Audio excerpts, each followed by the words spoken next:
ఈ రోజు ఏదైతే సిరిసిల్లలో కేటీఆర్ గారి క్యాంప్ ఆఫీస్ మీద దాడికి దిగడం, కేటీఆర్ గారి ఎమ్మెల్యే క్యాంప్ ఆఫీస్ లో ప్రోటోకాల్ రగడంటూ ముఖ్యమంత్రి రేవంత్ రెడ్డి గారి ఫోటో పెట్టుకోవాలని చెప్పి మాట్లాడుతున్న సన్నాసులు కొంతమంది గతంలో బట్టి విక్రమార్క గారు గాని ఉత్తమ్ కుమార్ రెడ్డి గారు గాని గతంలో ఎవరైతే కేసీఆర్ గారు ముఖ్యమంత్రి ఉండగా ఎమ్మెల్యేలు కాంగ్రెస్ ఎమ్మెల్యేలు గెలిచిన ఎమ్మెల్యేలు ఎవరెవరైతే ఉన్నారో వాళ్ళందరూ కేసీఆర్ గారు ఫోటో పెట్టుకున్నారా?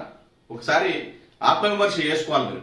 ఈరోజు మీరు అరే తెలంగాణ రాష్ట్రంలో పరిపాలన చక్కగా చేయండి నాయన, పాలన చక్కగా చేయండి, ప్రజలకు బడుగు బలహీన వర్గాల ప్రజలకు మీరు చెప్పిన పథకాలు ఏమైనా అందిరా నాయన అంటే ఫోటోల కోసం రచ్చ చేస్తున్నారు తప్ప మీరు ఏం చేస్తా ఉన్నారని తెలంగాణ సమాజం మొత్తం అడుగుతా ఉంది.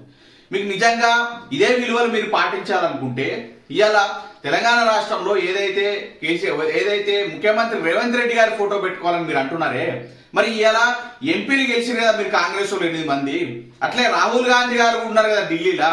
మరి రాహుల్ గాంధీ గారికైనా ఇంకొవరికైనా ప్రధానమంత్రి మోదీయే కదా, మరి మోదీ గారి ఫోటో పెట్టుకున్నాడా రాహుల్ గాంధీ గారని మేము ఈరోజు ప్రశ్నిస్తా ఉన్నాం.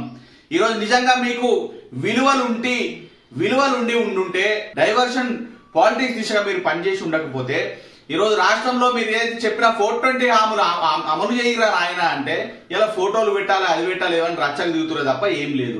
మీకు పాలన చేతగాక ఇట్లాంటి దుర్మార్గపు పనులకు పూనుకుంటా ఉన్నారు. నెక్స్ట్ ఖచ్చితంగా బీఆర్ఎస్ ప్రభుత్వం వస్తుంది, అప్పుడు మళ్ళీ మేము ఇట్లా ఏమంటారా, ఇట్లా చేస్తే మీ పరిస్థితి ఏంటి అనేది ఒకసారి గుర్తు పెట్టుకోవాలి.